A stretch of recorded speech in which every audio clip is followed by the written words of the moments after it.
Barrister Asaduzzaman Fuad, আমরা কথা বলছিলাম যে অংশীজনদের সাথে আলোচনা কতটুকু গুরুত্বপূর্ণ সে বিষয়ে আপনি কিছু অ্যাড করতে চাইলে অবশ্যই করবেন। আরেকটি প্রশ্ন আমি রাখতে চাই, সেটা হচ্ছে যে আপনার সরকারের ম্যান্ডেট নিয়ে দ্বিমত আছে। কোনো কোনো দল বলছে যে সরকারের ম্যান্ডেট, যেমন এখানে নুরুল হক নুরু বলল যে আমাদের তো এরকম আশা ছিল, এরকমটাই চিন্তা ছিল ৫-৬ মাসের মধ্যে নির্বাচন দিয়ে দেবে এটা অন্তর্বর্তীকালীন সরকার। আবার দেখছি কোনো কোনো দল এসে যতদিন লাগে সংস্কার করবে তারপর দেবে, সেটা ২ বছর লাগুক বা ৩ বছর লাগুক, এরকম ব্যাপারটা। এই যে আকাঙ্ক্ষার এত এত বিভেদ, এটা কিভাবে হলো, এটা মিটিগেট কি করে করা যাবে? দেখেন, নির্বাচনের ব্যাপারে প্রফেসর ইউনূস শুরু থেকে কনসিস্টেন্টলি একই কথা বলছেন, ডিসেম্বর থেকে জুনের মধ্যে নির্বাচন হবে। এখন এই বিষয়টা নিয়ে বারবার কথা বলাটা আমাদের জন্য বিব্রতকর এই কারণ আমরা সবাই মিলে সম্মতির ভিত্তিতে তো প্রফেসর ইউনূসকে ডেকে এনে জোর করে দায়িত্ব দেওয়া হয়েছে। ব্যাপারটা তো এরকম না যে উনি আসলে ফেরি করে বেড়াচ্ছিলেন যে আমাকে প্রধান উপদেষ্টা করা হোক লবি করে বেড়াচ্ছিলেন, ব্যাপারটা তা না। দেশের স্বার্থে, এবং it was the right decision, no doubt about it. এবং এখন পর্যন্ত there is no better alternative until elected government comes. তো সেখানে প্রশ্ন হচ্ছে বারবার এটা আলোচনার দরকার কেন? মানে অন্য কেউ থাকলে কি দেশটা এই 10 মাসে এর থেকে ভালো চলতো? না, চলতো না। বাংলাদেশের কোনো ডেটা বলে না যে ফ্যাসিবাদের পতনের পরের যে ব্রোকেন স্টেটকে আপনি পেয়েছেন উত্তরাধিকার সূত্রে, এই রাষ্ট্রটা অন্য কেউ কালেকটিভলি ভালো চালাইতে পারতো। এটা সিম্পলি প্র্যাকটিক্যাল না, রাষ্ট্র ভেঙে গেছে। দ্বিতীয়ত হচ্ছে দ্বৈত নাগরিকত্বের প্রশ্ন আসছে অনেক উপদেষ্টার ব্যাপারে। প্রশ্ন করি যে ধরা যাক এই যে বিক্ষোভ আছে, সেই বিক্ষোভগুলো নিয়ে ধরা যাক কোনো রকম দ্বন্দ্ব নেই, এবং ধরা যাক সরকারের কাছে এক্সপেক্টেড সব কিছু ভালোভাবে চলছে, বিনিয়োগ থেকে শুরু করে সব ভালোভাবে চলছে, তাহলে কি নির্বাচনের প্রশ্ন আসতো না? অফকোর্স আসবে না কেন? প্রশ্ন হচ্ছে বিক্ষোভ থাকাটা কোনো সমস্যা না তো। মানুষ যে আন্দোলন করছে, দাবি দেওয়া করছে, সেটা যমুনাতে করুক আর হচ্ছে শাহবাগে করুক, এটা কোনো সমস্যা না তো। একটা রাষ্ট্রে continuously, even in developed country, আপনি আমেরিকাতে ছিলেন লম্বা বছর, আমি লম্বা সময় লন্ডনে ছিলাম, সেখানে একটা ম্যাচিওর ডেমোক্রেসি আছে, কিন্তু সেখানে কি মিছিল মিটিং হয় না? আপনি সানডেতে যান হাইড পার্কে, স্পিকার্স কর্নার করে দেওয়া হয়েছে শনি রবিবারে, ডাউনিং স্ট্রিটের সামনে মানুষ প্রত্যেক দিন মিছিল মিটিং করছে, পার্লামেন্ট স্কোয়ারে, ট্রাফালগার স্কোয়ারে প্রত্যেক দিন মিছিল মিটিং করছে। মিছিল মিটিং করবে না কেন? অবশ্যই করবে, কারণ মিছিল মিটিং করাটাই তো একটা ভাইব্রেন্ট সোসাইটির ক্যারেক্টার্স। যে আপনার সমাজে যে গণতন্ত্র আছে, আপনার সমাজে যে আপনি প্রতিবাদ করতে পারছেন, এখানে এই যে কোন কোন বিষয় নিয়ে মিছিল মিটিং হচ্ছে এবং সেই মিছিল মিটিংগুলো নিয়ে যে প্রশ্ন, সরকার কিভাবে সেগুলোকে ডিল করছে, সেটা নিয়ে যখন প্রশ্ন আসে তখন সেগুলো কিন্তু ম্যাটার করে। মানে সেটা আপনি আলোচনা করবেন। বিষয় হলো যে আমার রাষ্ট্রের স্ট্রেংথের থেকে বেশি তো তার কাছে আপনি এক্সপেক্ট করতে পারবেন কিনা। যেমন ধরেন, আপনি এই কাচের কাপটার উপরে একটা পাথর বসায় দিয়ে আশা করতে পারবেন কিনা যে কাচটা ভাঙবে না। এখন প্রশ্ন হচ্ছে যে এই রাষ্ট্রের আমলাতন্ত্র, ব্যুরোক্রেসি, সমস্যা সমাধান করা, ইস্যু হ্যান্ডেল করার একটা পারসিস্টেন্ট প্রবলেম আছে। দেখবেন যে সিম্পলি আপনি একটা শান্তিপূর্ণ মানববন্ধন করেন, সরকার আপনাকে পাত্তা দিবে না, ব্যুরোক্রেসি পাত্তা দিবে না, সেখানে কেউ আসবে না থেকে সচিবালয় থেকে এসে আপনার সাথে কথা বলবে না যে কেন প্রেস ক্লাবের সামনে মানুষ রমজান মাসে মানে দিনের পর দিন এখানে অবস্থান কর্মসূচি পালন করছে। সেই ব্যুরোক্রেসি নিয়ে আমরা দীর্ঘদিন ধরে সমালোচনা করে এসেছি, তাতে তো কোনো পরিবর্তন আসলো না। মানে পরিবর্তনটা তো আপনি 10 মাসে তো ফেরেশতা পয়দা করতে পারবেন না, সচিব তো 10 মাসে পরিবর্তন করতে পারবেন না। প্রশ্ন হচ্ছে কত কিছু আশা করবেন আপনি? 10 মাসে কত কিছু আশা করবেন? 10 মাসে উগান্ডাকে সুইজারল্যান্ড বানায় দিয়ে যাবে, এইরকম প্রত্যাশা করাটা তো মানে খুবই ফ্লিমজি এক্সপেকটেশন। কিন্তু হ্যাঁ, এটা আমি এগ্রি করি আপনার সাথে, কিন্তু একজন ব্যক্তি তো সব কাজ করেন না। ব্যুরোক্রেসির সমাধানের জন্য আমরা জানি জনপ্রশাসন সংস্কার কমিশন করা হয়েছে, সেই কমিশন যে রিপোর্ট দেবে সেটা এক্সিকিউট করা হলে হয়তো কিছু পরিবর্তন আসবে, কিন্তু এর আগে কি কিছু ইমিডিয়েট চেঞ্জ ওখানে করা যেত না? সেজন্য একটা ইমিডিয়েট, যেহেতু খুবই গুরুত্বপূর্ণ একটি সেক্টর, এটা খুব সংক্ষেপে আমি ডিটেইলে না যাই, কিন্তু সেটা আপনার প্রায়োরিটি দিয়ে করতে পারতো কিনা? প্রশ্ন হচ্ছে যে আপনি দেখেন কোথায় হাত দিবেন। আপনি তো পুরো রাষ্ট্রটাকে নাই করে দিয়ে গেছেন। এই রাষ্ট্রের 40টা ব্যাংক লুটপাট হয়ে শূন্য হয়ে গেছে, কোনো টাকা পয়সা নাই। একটা রাষ্ট্রে যদি 16 বছরে অন অ্যান অ্যাভারেজ 16 থেকে 20 বিলিয়ন ডলার আপনার শুধু পাচার হয়, আপনার বাজেট কত? আপনার 70 বিলিয়ন ডলারের বাজেট। এই বাজেটের যদি 1/4 চুরি হয়ে যায়, এই রাষ্ট্রে তো দুর্ভিক্ষ হওয়ার কথা ছিল, হয় নাই তো। এই রাষ্ট্রে তো আপনার গৃহযুদ্ধ লাগার কথা ছিল, হয় নাই তো। দ্বৈত নাগরিকত্ব নিয়ে একটা কথা বলি, সেটা হচ্ছে যে বাংলাদেশ একটা গরিব দেশ, এখানে লক্ষ লক্ষ মানুষ সারা দুনিয়াতে কাজ করে। 120টা দেশে বাংলাদেশের 70-80 লক্ষ 1 কোটি মানুষ কাজ করে। যেখানে যেখানে নাগরিকত্ব নেবার সুযোগ আছে পশ্চিমা দেশগুলোতে বাংলাদেশের নাগরিকরা সেটা নিচ্ছে। বাংলাদেশের আইন দ্বৈত নাগরিকত্ব নেওয়াটাকে অ্যালাউ করে। তাহলে যেটা আপনি আইন দিয়ে সিদ্ধ করেছেন সেটা নিয়ে আপনি আবার ইস্যু তুলছেন কেন? বাংলাদেশের আইন অন্য দেশের নাগরিকত্ব নিলে তার নাগরিকত্ব বাতিল করে না অন্য দেশের মতো। তাহলে যেটা বৈধ আমার আইনে, এটা করবার পরে আবার তাকে আপনি ট্রল করছেন কেন? সমস্যা কি? বাংলাদেশে এই মানুষগুলো কি টাকা পাঠায় না? যারা আমেরিকায় থাকে, ইউরোপে থাকে, বাংলাদেশে সবচেয়ে বেশি রেমিটেন্স আসে আমেরিকা থেকে। ডুয়েল সিটিজেন না আর আমেরিকান সিটিজেন না? তো বলে দিচ্ছেন না কেন যারা দ্বৈত নাগরিক তারা বাংলাদেশে টাকা পাঠানোর দরকার নাই? ঠিক এই প্রশ্নেরই উত্তর আমি জানতে চাই। নুরুল হক নুর, আপনি যদি এটা বলেন। না, এখানে আবার আমাদের কিন্তু এই মেম্বার অফ পার্লামেন্ট হওয়ার জন্য বলা আছে কিন্তু যে ডুয়েল সিটিজেন যারা তারা মেম্বার অফ পার্লামেন্ট হবেন না। তো সেই জায়গা থেকে এটা নৈতিকতার একটা প্রশ্ন যে আপনি স্বাভাবিকভাবেই যখন আপনি গভর্নমেন্টের পার্ট হচ্ছেন, বিশেষ করে এখানে, তখন আপনার কমিটমেন্ট থাকবে গভর্নমেন্টের প্রতি, দেশের প্রতি। সেইখানে আপনি যখন একটা দেশের সিটিজেনশিপ একই সাথে হোল্ড করে পারতেন আপনার গার্ডস দেখানোর জন্য আপনি ওটা পদত্যাগ করে, ওটা সারেন্ডার করে আপনি এখানকার, যেটা বিএনপির সময় আপনার মনে শিক্ষা প্রতিমন্ত্রী মিলন ভাই করেছিল, এসানের লোক মিলন ভাই। সো সেইটা হলে মানুষের কাছে একটা ভালো মেসেজ যেত। এখন ধরুন এতদিন কিছু হয় নাই, তাই বলে এইভাবেই চলবে এটা তো আমরা প্রত্যাশা করি না। এই যেটা আমরা বলছি যে প্রফেসর ডক্টর মোহাম্মদ ইউনূসের যে ব্যক্তিত্ব, তার যে সম্মান, এই পর্যন্ত তার যে অর্জন, সেটা তো আমরা সবাই খুশি, আমরা প্রাউড ফিল করি আজ বাংলাদেশি হিসেবে। বাংলাদেশের একজন নোবেল লরিয়েট, যখন তিনি হেড অফ দ্য গভর্নমেন্ট হচ্ছেন তখন তো চাই যে আমরা তার দ্বারা বিশেষ করে এমন কিছু অনুকরণীয় তার গভর্নমেন্টের লোকেরাও করবে, শুধুমাত্র ব্যক্তি ইউনূস না, তার পুরো টিমকে সেরকম কাছাকাছি হতে হবে অন্তত, তার মতো না হলেও। আচ্ছা, আমরা বুঝতে পারি যে নির্বাচন নিয়ে আপনারা যখন বারবার রূপরেখার কথা বলেন, স্পষ্ট রূপরেখা চান, তখন বোঝা যায় যে আপনাদের মধ্যে নির্বাচন নিয়ে একটা সংশয় আছে। এই সংশয়টা কোথা থেকে এসেছে? সংশয়টা এখন আসলে অনেক কথা যেটা ফুয়াদ ভাই বলেছে, আমরাও বলি যে হ্যাঁ সরকার তো দেন এখনো যে থুথু উপরে ফলাইলে তো বুকে পড়ে, এরকম একটা অবস্থার মতো। যেটা ঠিক যে শুরু থেকে বুঝে কিংবা না বুঝে যাই হোক, সরকার যা করেছে ব্লাইন্ডলি সবাই সাপোর্ট করেছে।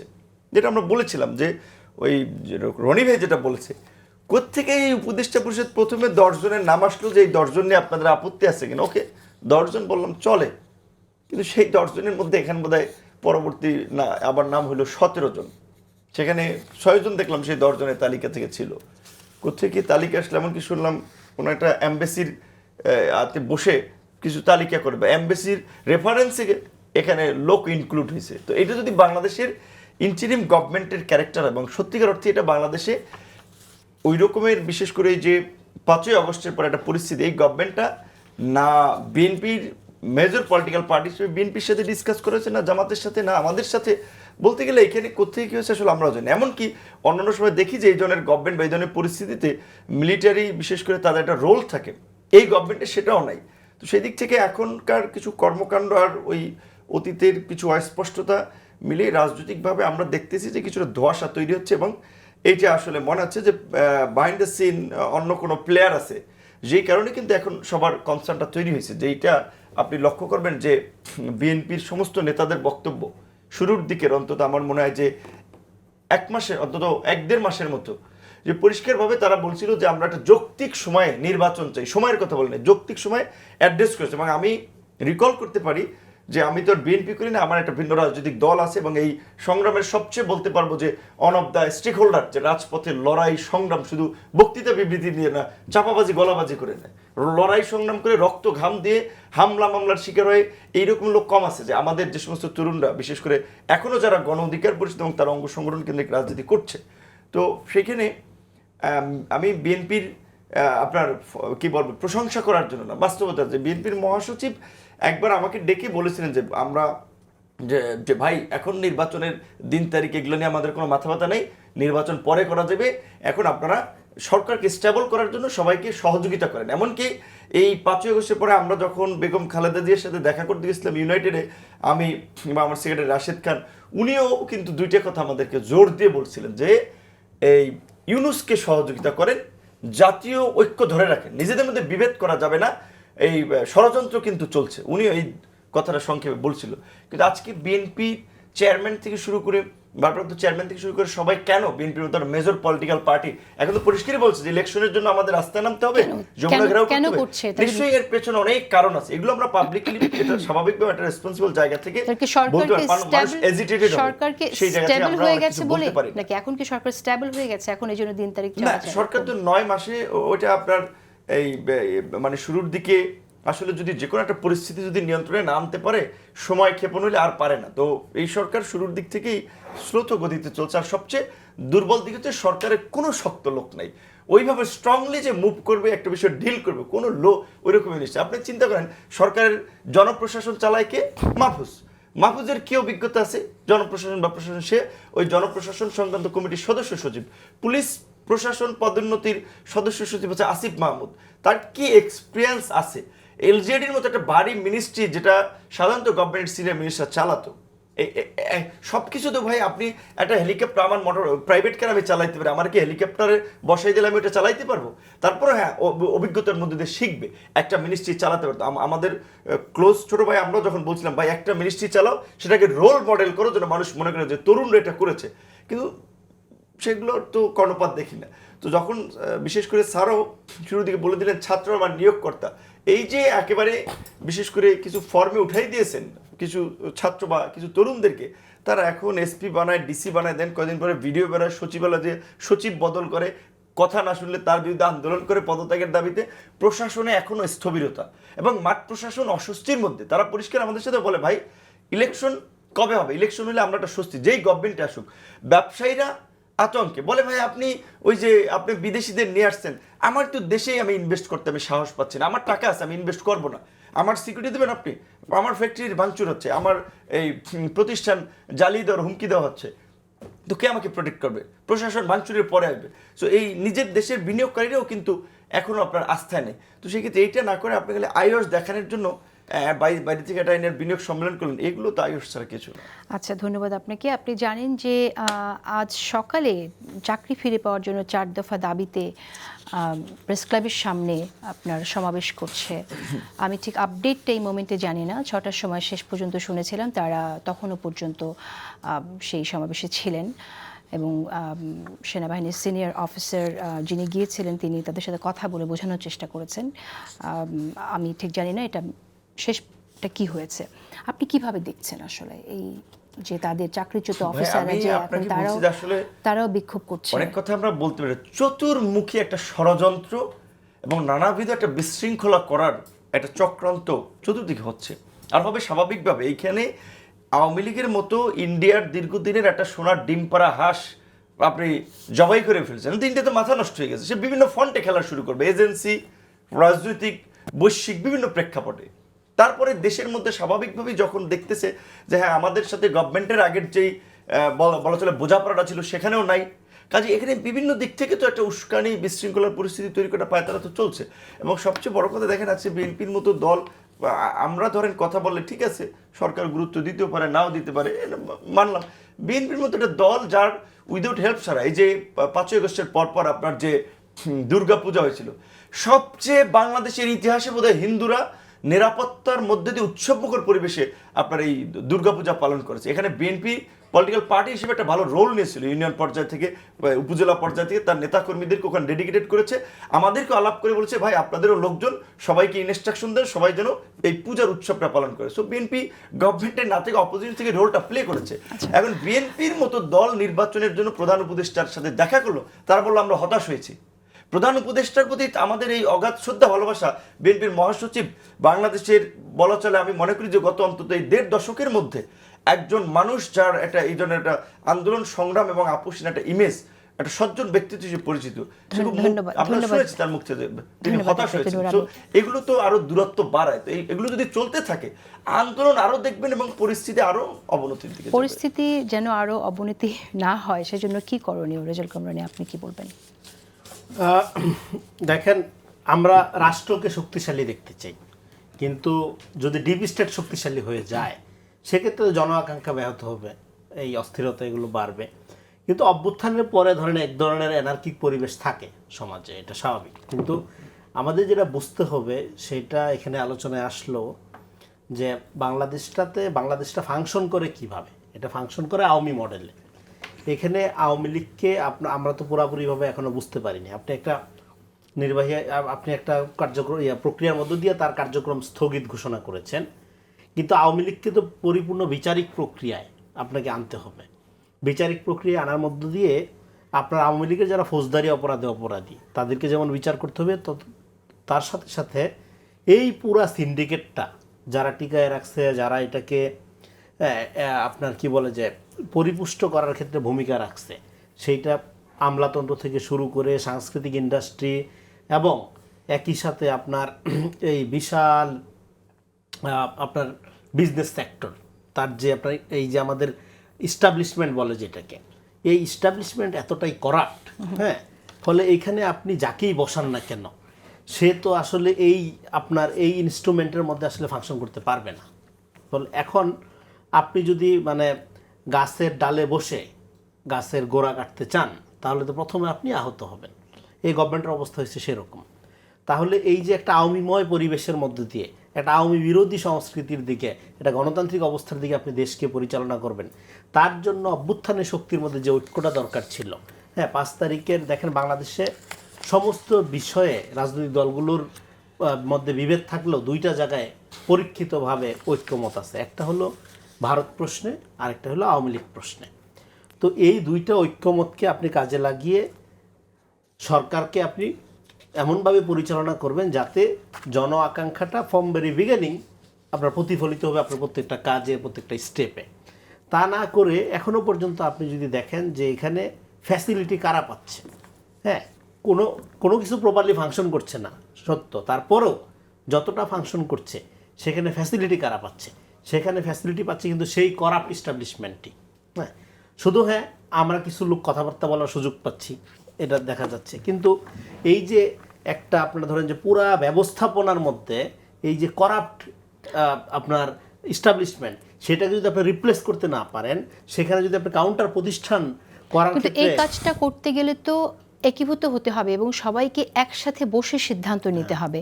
সেই ঘটনাটা তো ঘটছে না এবং আমরা দেখছি যে সরকারের বিভিন্ন বিষয়ে কেউ কেউ সরকারকে সাপোর্ট করে যাচ্ছে এবং কেউ কেউ বারবার সরকারের বিপক্ষেই অবস্থান নিয়ে যাচ্ছে, এবং সেটা যৌক্তিক হোক অযৌক্তিক হোক আমরা দেখছি এই ঘটনাগুলো ঘটছে। এইটা এই অবস্থানটা কি করে সৃষ্টি হলো? এই সরকারের তো কোনো সরকারি দল থাকার কথা না, এই সরকারের তো কোনো বিরোধী দল থাকার কথা না, কিন্তু আপাত দৃষ্টিতে মনে হচ্ছে এই সরকার যদি ব্যর্থ হয়, ধরেন এই সরকার যদি ব্যর্থ হয়, এই ব্যর্থতা কার? সম্মিলিত ব্যর্থতা। ফলে আর এই সরকার যদি সফল হয়, জনগণের সফলতা। ফলে এই সরকারের সফলতা, কোনো সফলতাকে এই সরকারের ক্রেডিট হিসাবে এনজয় করার সুযোগ নেই, কারণ ও তো ভোটে দাঁড়াবে না 2 দিন পরে, মানে ধরেন একজন উপদেষ্টা বা এখানে যে দায়িত্বে আছে, তো তার সফলতাটা জনগণের, কিন্তু তার ব্যর্থতাটা হবে সম্মিলিত ব্যর্থতা। সেদিক থেকে আপনি ঠিকই বলেছেন যে তখন আমাদের যেটা করতে হবে সেটা হলো যে এখানে প্রথমত নির্বাচন এবং সংস্কার প্রক্রিয়াকে মুখোমুখি দাঁড় করানোর মধ্য দিয়ে, এখানে না নির্বাচন না সংস্কার, মাঝখান দিয়ে এই যে করাপ্ট ইস্টাবলিশমেন্ট, হ্যাঁ, এই ইস্টাবলিশমেন্ট ক্ষমতা আপনার কক্ষিগত করে রাখার এক ধরনের মডেলের দিকে যাচ্ছে, এটা সাধারণভাবে বাইরের থেকে মনে হয়। তো মূল সমস্যাটা যেটা, সেটা হলো আপনার এই যে আওয়ামী পাটাতন একটা আপনি এর মধ্যে যে দাঁড়ায় ফাংশন করতেছেন, সেটাকে তো আপনার সেখান থেকে তো আপনার মুক্তি পাইতে হবে আগে। সেখান থেকে মুক্তি পাওয়ার জন্য যে ধরনের উদ্যোগ নেওয়া দরকার, সেটা না নিয়ে আমি দেখতেছি এখন সবাই ক্ষুদ্র ক্ষুদ্র আওয়ামী লীগের রোল প্লে করতেছে। হ্যাঁ, সরকারের আচরণে আওয়ামী লীগ চলে আসতেছে, পলিটিক্যাল পার্টিগুলোর মধ্যে আওয়ামী লীগের আচরণ লক্ষ্য করা যাচ্ছে। ফলে আপনি কিন্তু totally a country without Awami League, এটাই হলো অভ্যুত্থানের স্বপ্ন। এই জায়গায় যাওয়ার পরে বাংলাদেশের রাজনীতির বিকাশ শুরু হবে, যে কথাটা আমরা বারবার বলতেছি। সেখানে না গিয়ে আপনি একটা আওয়ামী কাঠামোর মধ্যেই বারবার সংস্কার, নির্বাচন, হাবিজাবি কথা বলছেন। খুবই গুরুত্বপূর্ণ একটি বিষয় যে আওয়ামী পাটাতনের মধ্যে থেকেই আওয়ামী লীগকে মোকাবেলা করা, এটা আসলে কিভাবে সম্ভব? এবং আমি একটু যুক্ত করতে চাই, সেটা হচ্ছে আপনি জানেন অনেকেই অভিযোগ তুলেছে যে সরকারের দ্বারা অনেক জায়গায় অনেকে নিয়োগপ্রাপ্ত হয়েছে যারা আওয়ামী লীগের সময় সুবিধাপ্রাপ্ত ছিলেন, এমনকি শেখ হাসিনার অনেক ঘনিষ্ঠ ছিলেন। তো এই বিষয়গুলোকে আপনি কিভাবে দেখেন? আসলে এর মধ্যে দিয়ে আওয়ামী পাটাতন মুক্ত হওয়া সম্ভব কিনা?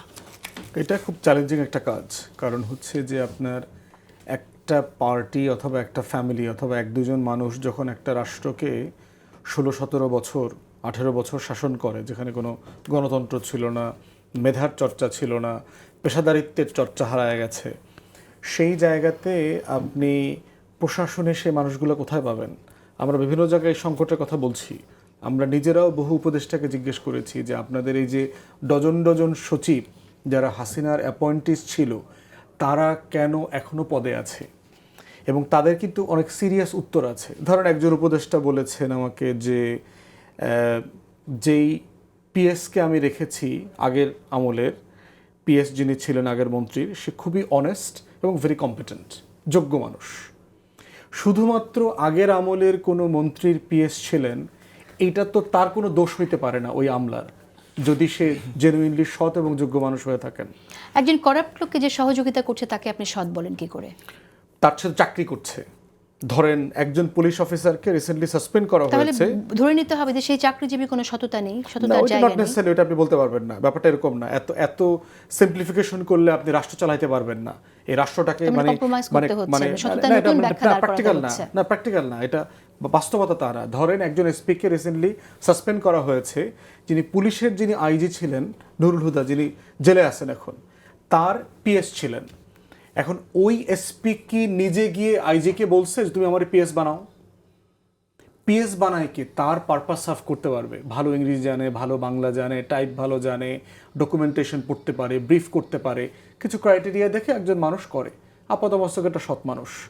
শুধুমাত্র একটা করাপ্ট পুলিশের আইজি কি পিএস ছিল বলে যদি তাকে আপনি মানে সাসপেন্ড করে দেন অথবা তাকে চাকরিচ্যুত করেন, দিন শেষে কোনো মানুষ কিন্তু আর পিএস হইতে চাইবে না। এবং দেখেন ফ্যাক্টর কি হয়েছে, এইবার ডিসি সম্মেলনে, এসপি সম্মেলনে যে অনেকগুলো প্রস্তাব আসছে, তার ভিতরে আসছে যে সরকারের মধ্য থেকে কোনো ব্যক্তিকে পিএস এপিএস না বানানো। সকল রাজনৈতিক দলের নেতারা মন্ত্রী হবে, তারা বাইরে থেকে এনে পিএস এপিএস বানাক। কারণ এই ঝুঁকিটা কেউ নিতে চাচ্ছে না। কারণ আমি বিএনপির মন্ত্রীর পিএস ছিলাম, সো আওয়ামী লীগ এনে আমাকে ডাম্পিং পোস্টে ফালাই দিবে। আমি আওয়ামী লীগের সময় পিএস এপিএস ছিলাম। শুধু পিএস তো না, আরো অনেক পদ আছে। আমরা দেখছি অনেক গুরুত্বপূর্ণ বিশেষ সহকারী নিয়োগ দেওয়া হয়েছে, তাই এরকম পদ নিয়েও প্রশ্ন উঠেছে। তুলতে পারেন, বাট কম্পিটেন্সটাকে ফ্যাক্টর হিসেবে দেখা দরকার আর কি। আমাদের সময় একেবারে কম, 1 মিনিট। নুরুল হক নুরু, আপনি যদি কিছু অ্যাড করতে চান এখানে। আমি এটা বলবো, হ্যাঁ, এখানে ফুয়াদ ভাইয়ের সাথে কিছুটা একমত যে বাংলাদেশের কালচারে এবং দীর্ঘদিনের যে সিস্টেম, সেইখানে যে সরকারি ক্ষমতায় থাকুক, সরকারি কর্মকর্তাদের ওই দিকে একটু লিন হয়ে কাজ করতে হয়। তো এখন মেজর একেবারে অভিযোগ ছাড়া যদি ঢালাউভাবে আমরা সবাইকে স্যাক করি, তাহলে কিন্তু প্রশাসন চালানোর মতো শক্ত বা ওইভাবে আসলে ফিট লোক এই মুহূর্তে পাওয়া যাবে না।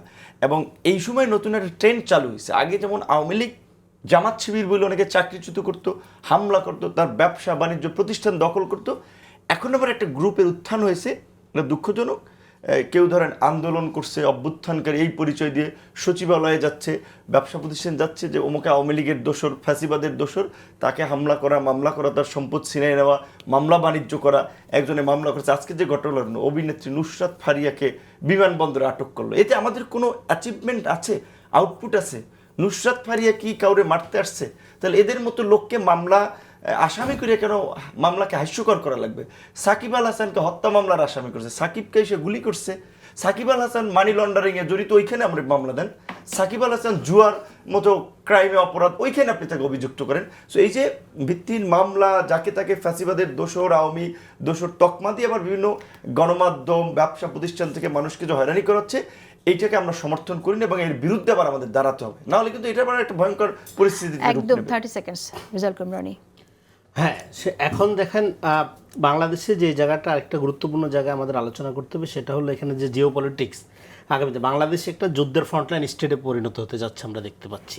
ফলে আমাদের ফাউন্ডেশন অফ জিও পলিটিক্স, এইটা নিয়ে আমাদের গুরুত্ব দিতে হবে, এইটা ঠিক করতে হবে। এবং সেইটা এখানে দীর্ঘদিন যে বন্ধু রাষ্ট্রের যে র্যাটরিক্সটা ছিল, সেখান থেকে বের হয়ে আইসা জাতীয় সার্বভৌমত্বের আলোকে আমাদের একটা জিও পলিটিক্যাল নতুন করে এটা একটা সবার সম্মিলিত পলিসি নিতে হবে। এটা একটা কথা। আর একটা জিনিস আমি এখানে একটু বলতে চাই অল্প সময়ের মধ্যে, সেটা হলো দেখেন আপনার একটা গণতান্ত্রিক উত্তরণের জন্য বাংলাদেশে 20 সেকেন্ডস প্লিজ। গণতান্ত্রিক উত্তরের জন্য যেই ধরনের রাজনৈতিক সংস্কৃতি দরকার, সেইটা চর্চার দিকে আপনি মনোযোগী না হয়ে শুধুমাত্র আপনি যদি এই পলিটিক্যাল রেটরিক্সের মধ্যে থাকেন এবং এই গভর্নমেন্টের মধ্যে যেটা গুরুত্বপূর্ণ আপনার উপাদান হিসাবে দেখা যাচ্ছে সেটা হলো যে আগে যে আলোচনাটা করলাম যে আওয়ামী লীগকে আপনি ডিল করার মধ্য দিয়ে আপনি নিজেই যদি একটা আওয়ামী খাসিলতের মধ্যে ঢুকে যান তাহলে কিন্তু আপনি আগাইতে পারবেন না, কারণ মনে রাখতে হবে আমাদের ময়লা দিয়ে ধন্যবাদ ময়লা সাফ করা যায় না। ধন্যবাদ।